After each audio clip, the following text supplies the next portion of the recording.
Hello દોસ્તો, MK બ્લોગ્સમાં આજ તમારું સ્વાગત છે। આજે બનાવી રહ્યા છે કેવલ કુમાર સુરત સ્પેશિયલ મસાલા પાઉં।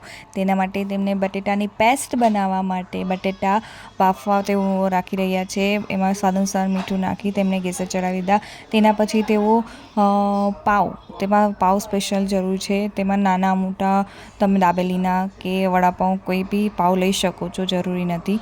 તમે પાઉં જોશે, એમાં પછી સેવ જોશે, ચટણી જોશે। ચટણી બનાવવા માટે પણ ચટણીમાં આપણે જે નોર્મલ ચટણી બનાવે છે તે પણ ચાલે, બાકી આપણે એમાં ધાણા, મરચાં, જીરું, મીઠું, હળદર, પછી માંડવીના બી નાખીને આપણે એની ચટણી પણ તૈયાર કરી શકીએ છીએ। તમે અહીંયા જોઈ રહ્યા છો કે મારા સાસુ એમને ચટણી કેવી રીતે બનાવવી શીખવી રહ્યા છે। તેમાં કહી રહ્યા છે કે આમાં આ વસ્તુ આમાં નખાશે।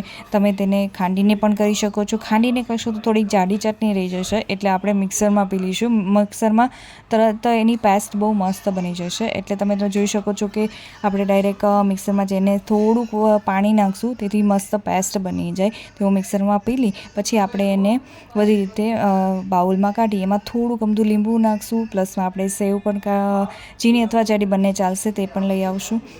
આપણે લીંબુ સ્વાદ અનુસાર લઈ શકીએ છીએ। પછી જુઓ છો કે બટેટા બફાઈ ગયા છે। બટેટા બફાઈ ગયા પછી એનો ચૂંદો એટલે મેં પેસ્ટ બનાવવા માટેનો ચૂંદો મસ્ત રીતે કરી નાખો। એમાં તમે એક્સ્ટ્રા તમને તીખું જોઈએ તો ચટણી, ધાણા, જીરું, પછી આપણે લીલી ચટણી બનાવી તે પછી આપણે એમાં ગોળ આમળીની ચટણી લઈશું। ગોળ આમળીની ચટણીથી પછી પાઉંનું સર્વિંગ કરશું। પાઉંમાં પહેલાં આપણે